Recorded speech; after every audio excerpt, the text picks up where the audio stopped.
kabila ng iniwang pinsala ng Bagyong Pablo sa mga taga New Bataan sa Compostela Valley, puno pa rin ng pag-asa ang mga residente doon. Kahit na wala silang pang Noche Buena mamaya, ang mahalagay magkakasama silang sasalubong sa Pasko.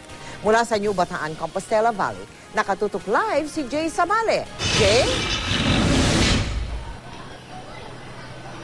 Mel, nakakabilib nga talaga ang mga taga New Bataan na Compostela Valley. Dahil sa kabila ng kanilang sinapit, marami pa rin naman daw silang dahilan para mag-celebrate ng Pasko. Ang importante raw ay buhay sila at magkakasama silang buong pamilya na sasalubong ngayong Pasko.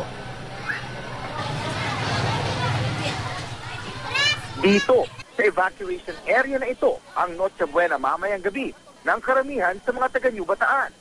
Ano man daw ang nangyari, ang importante, may kasama silang mahal na buhay. Kahit pa ang sabi nila ay pinagkabit-kabit na karton at kumot ang nagsisilbing dingding. Importante, nandito kami ngayon, nagkakaisa, walang mga sakit, walang nangyari.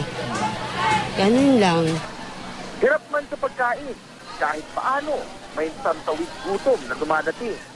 Ang musmus na ito, iniwan ng mga magulang na kumakain ng noodles at kanin.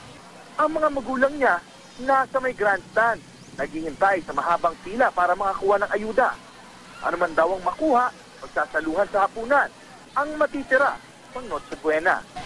Kontento naman kami ng walang basta makasimba lang kami ngayon. Papunta na kami ngayon magsimba. Sa grandstand, kanya-kanyang luto. Alam daw nilang makakaraos din sila.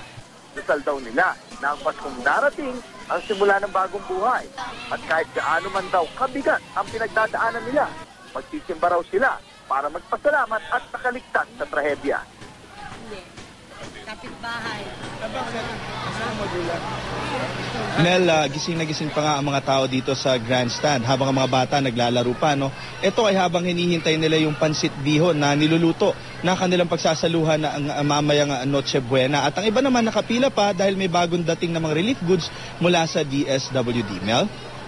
Maraming salamat at Merry Christmas sa inyo dyan, Jay. Ihatid mo ang ating masayang pamasko sa mga kababayan natin dyan sa New Bataan.